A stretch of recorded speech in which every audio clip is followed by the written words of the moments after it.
Kali ini aku akan menceritakan tentang pengalamanku. Cerita kali ini bertemakan tentang kegiatan pramuka berujung teror gaib. Mungkin kalian sudah tidak asing lagi mendengar kata kegiatan pramuka. Apalagi untuk kurikulum 2019 ini, kegiatan pramuka sudah menjadi ekstrakurikuler yang wajib diikuti. Namun, tidak semua siswa harus merasakan seperti kami di teror bermalam-malam. Perkenalkan, namaku Eva. Aku menjadi sekretaris Kerani di ambalan sekolahku.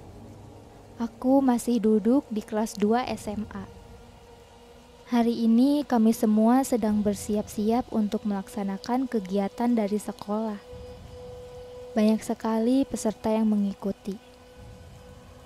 Maklum, semua ekstrakurikuler di SMP itu wajib mengikuti ospek hari ini.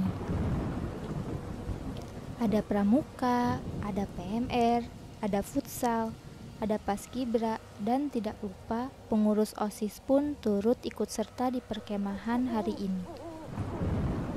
Aku bersama dewan ambalan lainnya ditunjuk menjadi panitia untuk menjaga pos di tengah hutan. Maklum, kami semua pemberani, karena kami baru saja dilantik menjadi penegak bantara 2 minggu yang lalu. Kisah seram kami pada malam pelantikan bantara memang seram. Tapi pada kisahku kali ini lebih seram dibandingkan pelantikan bantara itu. Kami para dewan ambalan pun mulai berangkat ke SMP yang kami tuju untuk melaksanakan apel pembukaan.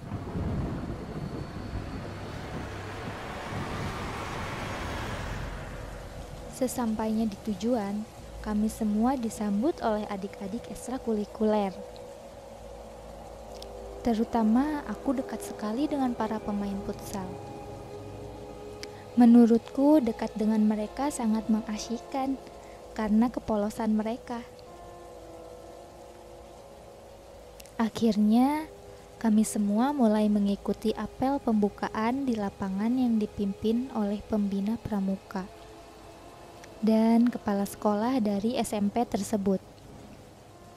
Setelah apel berlalu, kami para dewan pergi terlebih dahulu menaiki mobil minibus sekolah SMA kami. Karena di saat perjalanan banyak tempat yang harus kami teliti terlebih dahulu keamanannya, supaya tidak ada hal-hal yang membahayakan semuanya. Saat itu, waktu mulai menunjukkan pukul 16:45. Kami para dewan sudah memasang tempat untuk beristirahat. Tidak menggunakan tenda, melainkan tidur menyatu dengan alam. Sebenarnya tempat ini memang tempat perkemahan. Namun, untuk hutannya baru kali pertama kami yang mendatanginya.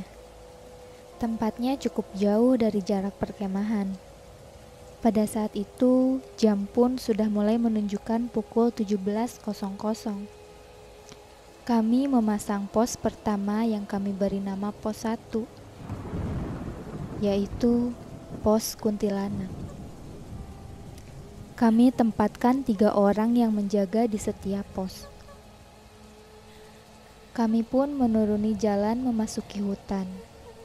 Tepatnya di tengah hutan, disitulah kami beri nama pos 2, yaitu pos pocong. Kebetulan aku bertugas di pos ini. Pos yang kami tempati adalah gubuk kosong untuk 1 orang beristirahat. Namun, kondisinya sudah reot, kumuh, dan dikelilingi ilalang tinggi melebihi gubuk tersebut. Kami berjalan menentukan pos terakhir, yaitu pos 3 yang kami namai pos genderuwo. Sengaja pos terakhir rutenya melewati sungai, supaya semakin malam semakin dingin. Namun, air yang mengalir tidak deras, Hanya cukup membasahi kaki kami saja. Toh, kami cari aman supaya tidak ada korban yang terbawa arus. Setelah melakukan olah TKP, kami kembali ke tempat peristirahatan dan melaksanakan isoma sampai Isya. Kami para Dewan Ambalan berkumpul sambil membicarakan konsep untuk malam nanti. Namun, kejanggalan bermula di saat temanku Ica pergi melaksanakan sholat maghrib bersama dengan siswi PMR yang tidak aku ketahui. Karena mungkin aku juga tidak dekat dengan anggota PMR di sekolah tersebut. Berhubung perkemahan dengan sumber air bersih cukup jauh, jadi kami yang sudah memiliki wudhu memilih sholat maghrib di tikar yang gunanya untuk kami beristirahat. Setelah selesai sholat maghrib, Ica berteriak meminta tolong dari jarak yang jauh dan sama sekali tidak terdapat pencahayaan. Hanya suaranya saja yang kami dengar. Ketua Ambalan pun pergi berlari mencari sumber suara. Disusul oleh anggota Ambalan Putra yang lainnya, terdapati Ica yang tergeletak, lemas dan menangis sangat keras. Setelah diberi air minum, Ica dibawa kepada kami para Ambalan Putri. Ica menceritakan anggota PMR yang bersamanya mengikuti gerakan sholat Ica di belakang. Namun, saat Ica menoleh untuk bersalaman, anggota PMR tersebut berada di pohon kemudian tertawa. Disitulah Ica berteriak dan terkulai lemas. Namun, ini semua tidak kami ceritakan kepada pembina. Biarlah menjadi tanggung jawab kami. Firasatku tentang siswi PMR yang tidak kukenali ini memang benar ternyata. Kejadian tadi pun sudah kami lupakan dan tetap kami lanjutkan ke kegiatan yang lainnya. Setelah semua kegiatan selesai, api unggun masih menyala, kami pun bermain game dengan para peserta yang mengikuti perkemahan ini mengelilingi api unggun tersebut. Panitia POS 1 sudah mulai meninggalkan kami yang masih asyik bermain, disusul olehku dan 2 temanku untuk mempersiapkan diri di gubuk yang kumuh itu. Aku membawa tongkat pramuka karena untuk berjaga-jaga, supaya jika ada hewan buas tinggal kuusir menggunakan tongkat. Setiap regu pun sudah mulai terdengar suara menyanyikan yel-yel. Ketika regu futsal di posku, aku berada di belakang gubuk supaya memastikan barisan paling belakang rapi. Suasana pun seketika mencekam. Tidak lama terdengar suara tertawa perempuan yang sangat menusuk ke jantungku. Kusenteri sekitarnya dan kutanya kepada regu futsal yang paling belakang, namun dia tidak mendengar ada yang tertawa. Karena di pos 2 ini hanya akulah satu-satunya putri. Namun tidak terlalu kufikirkan, karena namanya juga di tengah hutan. Setelah semua beres, yang menjaga pos 1 menghampiri pos 2. Kami pun sudah berkomitmen, jika terjadi sesuatu hal, jangan menceritakan di tempat yang masih belum aman. Lega rasanya setelah malam yang panjang ini kami lalui. Namun, ini belum selesai, karena perjalanan ke pos 3 masih jauh.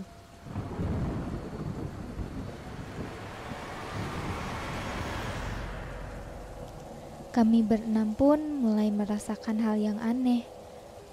Sesuatu yang kulihat dari juru mata kiriku, wanita berambut panjang yang sangat berantakan. Kupercepat langkahku, ujung mataku pun terus mengawasi dan memastikan apakah sosok itu mendekat atau hilang. Namun, tidak kusangka ketika aku memastikan seperti ada yang mengikuti langkah di belakangku.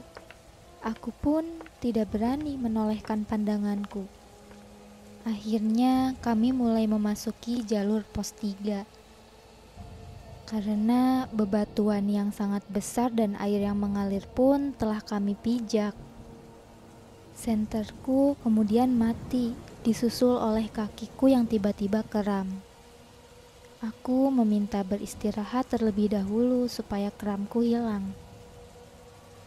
Terdengar suara tertawa namun begitu jauh. Aku mulai berdiri dan melangkah. Tak disangka aku pun menginjak sesuatu. Namun aku tak bisa melihatnya karena senterku mati. Kemudian angin malam pun mulai menembus jaketku. Akhirnya aku percepat kembali langkahku. Dan di sana wajah mereka semua pucat saling menatap. Disusul olehku yang menjerit melihat sesuatu yang menyangkut di kakiku. Rambut yang begitu panjang membuatku ketakutan. Kami pun mulai bergegas kembali ke perkemahan karena hal-hal ini sudah melebihi batasnya.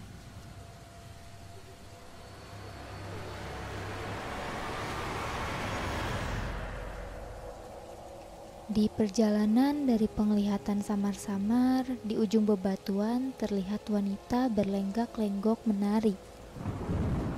Tak ada sedikit pun niat dariku untuk bertanya di jam 2 pagi ini. Dia menari seperti tarian ronggeng. Suara gamelan pun menyusul gerak tarian dari wanita tersebut. Kami semua mendengar suara tertawa bergema menyatu dengan air yang mengalir. Dan kami pun berlarian menggapai jalan setapak yang menanjak. Licin dari jejak kaki anak-anak SMP itu memberi kami jalan yang menjadi sangat sulit. Aku terjatuh, namun untung saja di belakangku ada yang menahanku dari ambalan putra. Tidak lama kami semua sampai di perkemahan. Pembina pramuka menenangkan kami yang terengah-engah. Salah satu temanku menangis meminta pulang disusul oleh kami semua. Aku melihat Dito yang sudah ada di tempat bersama pembina dengan pakaian rapi dan bersih. Lalu, siapa yang tadi menahanku dari belakang ketika aku hampir terjatuh? Karena aku masih syok, aku tak berani untuk menanyakan hal ini kepada Dito. Akhirnya pembina memberhentikan dengan paksa kegiatan perkemahan ini. Tanpa upacara penutupan, kami semua pun dipulangkan menggunakan truk yang menampung semua peserta. 2 hari setelah kejadian ini, punggungku terasa pegal. Aku berencana memanggil Mak Ijah untuk dipijat. Setelah lama menunggu, Mak Ijah pun datang. Aku pun melepaskan bajuku dan nampaklah memar di pinggulku. Mak Ijah pun mengambil air minum, lalu dia doakan kemudian menyuruhku untuk meminum setengahnya. Lalu air yang masih di gelas dia gunakan untuk membaluri punggungku. Ternyata lebam merah yang kumiliki ini membentuk sepasang tangan yang cukup besar dibandingkan tangan Mak Ijah. Aku kemudian mengingat kejadian 2 hari yang lalu saat Dito memegangi punggungku karena hampir terjatuh. Ternyata benar, aku dibuntuti oleh makhluk halus di sana selama perjalanan. Sampai hari ini, aku masih belum tahu ada apa di balik hutan tersebut.